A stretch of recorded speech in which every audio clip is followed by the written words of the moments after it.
ఓం సాయిరామ్. సాయి భక్తులందరికీ నమస్కారం అండి. సాయినాథుని దయ వల్ల అందరూ కూడా ఎక్కడున్నా సుఖంగా సంతోషంగా ఎప్పుడు కూడా అష్టైశ్వర్య ఆరోగ్య అభివృద్ధితో ఉండాలని చెప్పి బాబాగారి తరపున నేను కూడా కోరుకుంటున్నాను. ఇంకా ఈరోజు వీడియోలో సాయి పిలుపు ద్వారా మనకు వచ్చినటువంటి సందేశం ఏంటి, బాబాగారు మనతో ఎలాంటి సందేశాన్ని అందించాలనుకుంటున్నారంటే, అశ్రద్ధ చూపకుండా నేను చెప్పే ఈ విషయాన్ని నువ్వు శ్రద్ధగా విను, లేకుంటే నీ జీవితంలో చాలా ఆఘాతంలో పడిపోతావు అని బాబాగారైతే మనకు ఈ సందేశం ద్వారా కొన్ని విషయాలైతే మనతో చెప్పాలనుకుంటున్నారనమాట. బాబాగారు ఇలా ఎందుకు చెప్తున్నారనేది మనం ఆయన మాటల ద్వారానే తెలుసుకుందాం. వీడియో స్టార్ట్ చేసే ముందు ప్రతి ఒక్కరికి ఒక చిన్న రిక్వెస్ట్ అండి. ఈ సందేశం కనుక మీ అందరికీ నచ్చినట్లయితే తప్పకుండా మన వీడియోకి ఒక లైక్ చేసి మరికొంతమంది సాయి భక్తులకు షేర్ చేయండి. కొత్తగా మన ఛానల్ని ఎవరైనా చూస్తుంటే కనుక సబ్స్క్రైబ్ చేసుకొని కొంచెం సపోర్ట్ చేయండి ఫ్రెండ్స్. మనందరం ఎక్కడెక్కడో జ్యోతిష్యం చెప్పించుకొని ఎలాంటి ప్రయోజనం లేక చాలా బాధపడుతుంటారు కదండి. చాలా డబ్బులు ఖర్చు పెట్టుకొని మరీ జ్యోతిష్యం అనేది చెప్పించుకుంటూ ఉంటారు, కానీ ఎలాంటి ప్రయోజనం అయితే ఉండదన్నమాట. శ్రీ షిరిడి సాయిబాబా ఆశీస్సులతో జ్యోతిష్యం అనేది చెప్తారనమాట గురూజీ శివరామరాజు గారు. ఉన్నది ఉన్నట్లుగా చెప్తారు. ఫోన్ నెంబర్ వచ్చేసి 9989113230. మీకు ఎలాంటి సమస్య ఉన్నా కానీ, అంటే పెళ్ళి, ఉద్యోగం, రాజకీయం, విదేశీ ప్రయాణం, ధనం నిలకడ లేకపోవటం, ఆస్తి తగాదాలు, అప్పుల బాధలు, భార్యాభర్తల మధ్య గొడవలు, ఇలా ఒకటి కాదు రెండు కాదు, మీకు ఏ సమస్య ఉన్నా కానీ మీకు ఖచ్చితంగా కొద్ది రోజుల్లోనే పరిష్కారం అనేది చూపబడుతుంది. ఒక్కసారి నమ్మకం ఉన్న వాళ్ళు గురూజీ శివరామరాజు గారికి ఇక్కడ నేను చూపిస్తున్నటువంటి ఈ నెంబర్కి మీరు కాల్ చేసి మీ సమస్యకు పరిష్కారం అనేది చెప్పించుకోండి. ఇప్పుడు బాబాగారి సందేశాన్ని విందామా మరి. తల్లి, నిన్ను పలుమార్లు కూడా నేను హెచ్చరిస్తూనే ఉంటాను. ఒక గురువుగా, ఒక తండ్రిగా, ఒక సోదరిగా, ఒక సోదరుడిగా ఎన్నోసార్లు నీ మంచి జరగాలని, నీ జీవితం బాగుపడాలని ఏదో ఒక విధంగా మీకు నా సందేశాన్ని పంపిస్తూ ఉంటాను.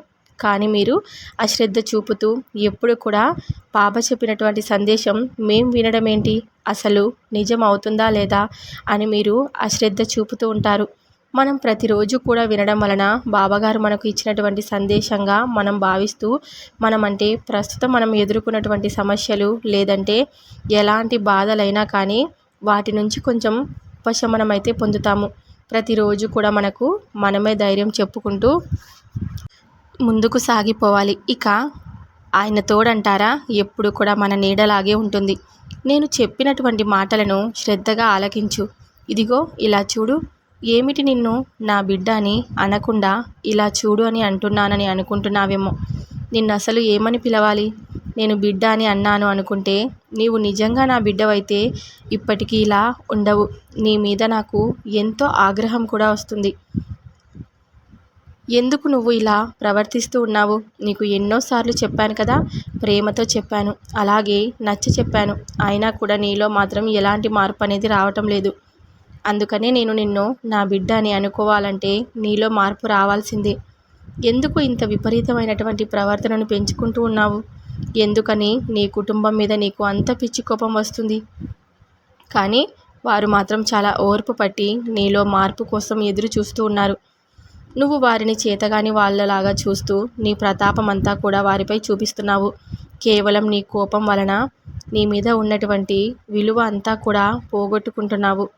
వారు ఎందుకు మౌనంగా ఉంటున్నారో తెలుసా? వారికి జ్ఞానం ఉంది కాబట్టి. ఇంటి గుట్టు బయటకు వెళ్ళకూడదు, ఇంట్లో ఏం జరిగినా కూడా బయటకు తెలియకూడదని అది వారికి ఉన్నటువంటి సిద్ధాంతం.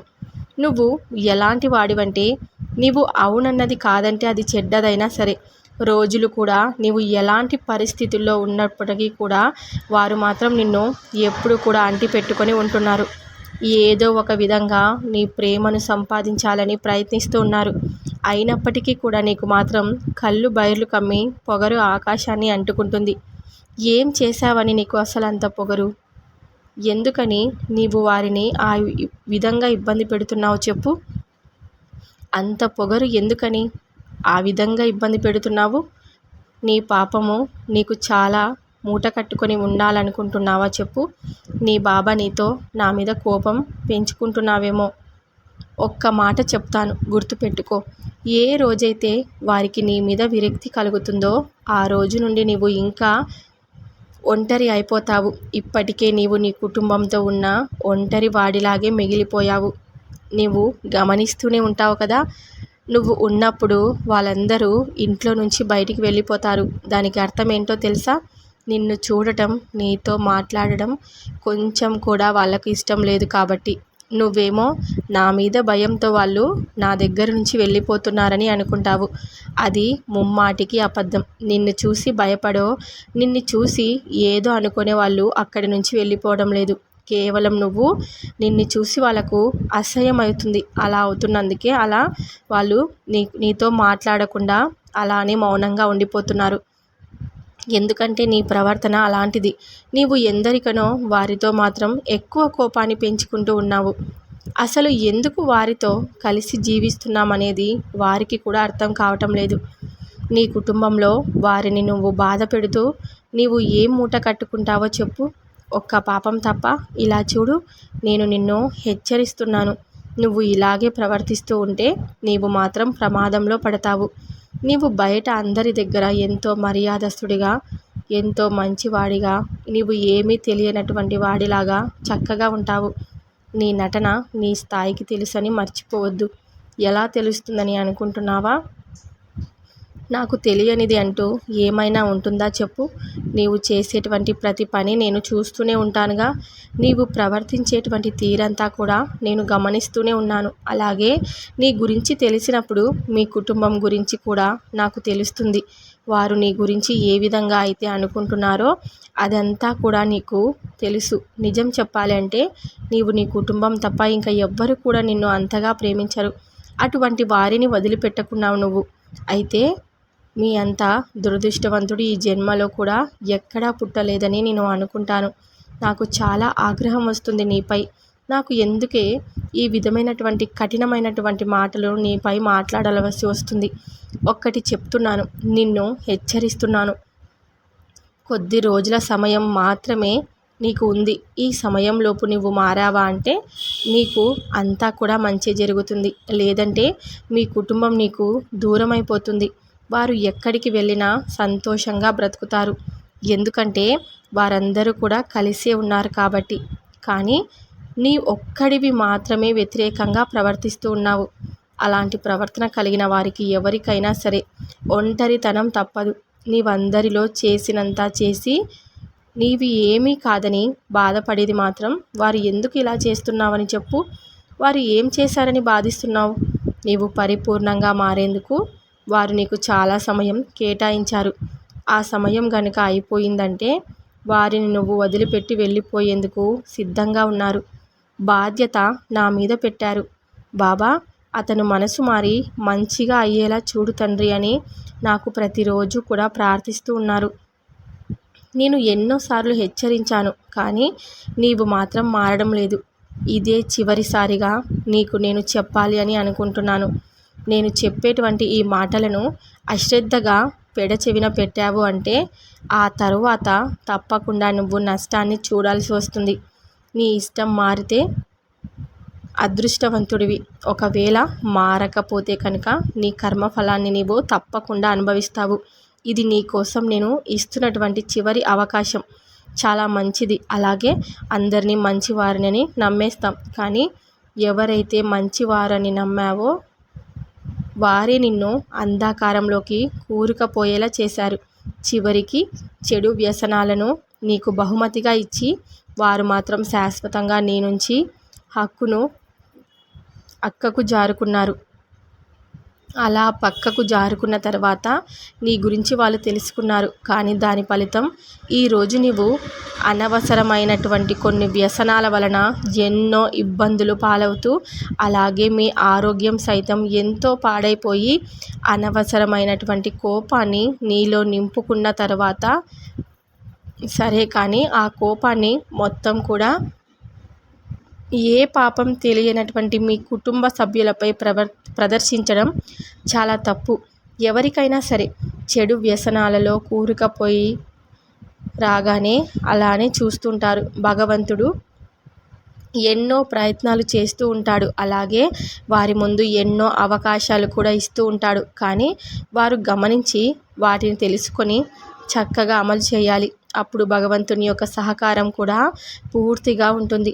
లేదంటే పాపపు పనులు చేసేటువంటి చేతులతో పూజలు చేస్తే ఎప్పుడూ కూడా ఆలోచనలు కలిగినటువంటి మనిషికి భగవంతునిపై ధ్యాస ఎప్పటికీ కూడా పుట్టలేదు. అలాగే చెడు పలుకులు పలికేటువంటి నోటికి భగవంతుడి నామం కూడా రుచించదు. భగవంతుడు పలుకుతున్న దానిని ఒక అర్హత ఉండాలి. పరమేశ్వరుని యొక్క పూజలు చేయాలన్నా దానికి అదృష్టం ఉండాలి. అలాగే భగవంతునిపై ధ్యాస రావాలన్నా దానికి ఎంతో పుణ్యం చేస్తూ ఉండాలి. ఆ భగవంతుని చేరుకోవడం కష్టమైనప్పటికీ చేరుకొనగలిగితే నిన్ను తన ఒడిలో పెట్టుకొని లాలిస్తాడు. నీవు ఏదైతే నష్టపోయావో, దేని గురించి అయితే ఎక్కువగా ఆలోచించి చెడు వ్యసనాలకు బానిస అయ్యావో మరలా అక్కడి నుండి మొదలుపెట్టు. తప్పకుండా ఈసారి మంచి అవకాశాన్ని,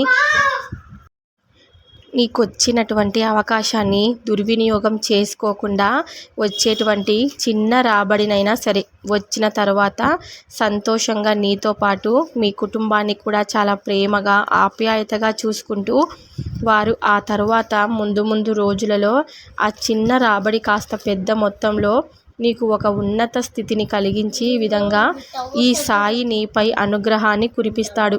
నన్ను నమ్ముకున్నటువంటి నీ కుటుంబాన్ని నేను ఎప్పటికీ కూడా అన్యాయం చెయ్యను. నీకు నీ కుటుంబాన్ని సదా తోడుగా ఉంటాను. నేను చెప్పినటువంటి ప్రతి మాటను కూడా నువ్వు ఆచితూచి అడుగేస్తూ ముందుకు సాగాలని జాగ్రత్తగా పాటించి నీవు అనుకున్నటువంటి లక్ష్యంపై దృష్టి సాధించు. తప్పకుండా విజయాన్ని పొందుతావు.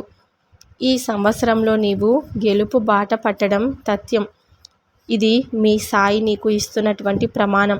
ఇక నుండి నీ కుటుంబంలో ఎప్పుడు కూడా దుఃఖం అనేటువంటి మాట రానివ్వకుండా, వారిలో కోపాన్ని పెంచుకోకుండా సఖ్యతగా ఉంటావని ఈ సాయి నీ నుండి కోరుకుంటూ నిన్ను ఆశీర్వదిస్తున్నాడు.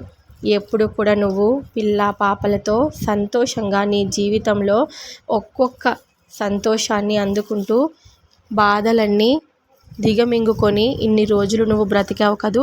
ఖచ్చితంగా నీకు నీ జీవితంలో మంచి రోజులు రాబోతున్నాయని నీకు పలుమార్లు చెప్తూనే ఉంటాను. కానీ నిన్ను ఈరోజు నేను హెచ్చరించడానికి ఈ సందేశం ద్వారా వచ్చాను. నిన్ను ఒక తండ్రిగా, ఒక సోదరుడిగా మాత్రమే హెచ్చరిస్తున్నానని నువ్వు గుర్తుపెట్టుకో. ఎందుకంటే నీ మంచి కోరే బాబాని, నీ మంచి కోరిలే వారిలో నేను ఒక్కడినని నువ్వు గుర్తుపెట్టుకో. అందుకే నీకు నేను ఈ సందేశం ద్వారా నువ్వు నీ జీవితంలో నీ కుటుంబ సభ్యులతో ఎలా మెలగాలి అనే విధానాన్ని చక్కగా నీకు తెలియపరిచాను. అమలుపరిచి నువ్వు నీ కుటుంబంతో సంతోషంగా జీవించాలని, ఎప్పటికీ కూడా నువ్వు ఇతరులను గుడ్డిగా నమ్మకూడదని నేను నీకు తెలియపరుస్తున్నాను అని బాబాగారైతే మనకు ఈరోజు ఈ సందేశం ద్వారా మనతో కొన్ని విషయాలైతే చెప్పారు కదండి. మనం కుటుంబంతో ఎలా ఉండాలి, కుటుంబంతో ఎలా సఖ్యతగా ఉండాలి, అసలు మనము ఎప్పుడు కూడా ఎందుకు ఇంత కోపంగా ఉంటున్నాము అనేటువంటి విషయాన్ని మనం తెలుసుకోవాలి. కోపంగా ఉండటం వలన నీ ఆరోగ్యం, నీ జీవితం మొత్తం పాడైపోతుంది. ఎందుకంటే కోపం అనేది ఒక శత్రువు లాంటిది. మనల్నే నాశనం చేస్తుంది. కాబట్టి కోపాన్ని అదుపులో ఉంచుకొని మీ జీవితంలో ఎప్పుడు కూడా నవ్వుతూ సంతోషంగా మీ కుటుంబంతో గడపాలని బాబాగారి ఆశీర్వాదంతో పాటు నేను కూడా మిమ్మల్ని ఎప్పుడు కూడా సంతోషంగా ఉండాలని బాబాగారి తరపున నేను కూడా కోరుకుంటున్నాను. సాయంత్రం సాయి పిలుపు ద్వారా వచ్చే సందేశంతో ప్రతి ఒక్కరం మళ్ళీ కలుద్దాం. అంతవరకు కూడా బాబాగారి ఆశీర్వాదం అందరి కుటుంబాలపై ఉండాలని చెప్పి మనస్ఫూర్తిగా కోరుకుంటూ సర్వే జన సుఖినో భవంతు. ఓం సాయిరామ్.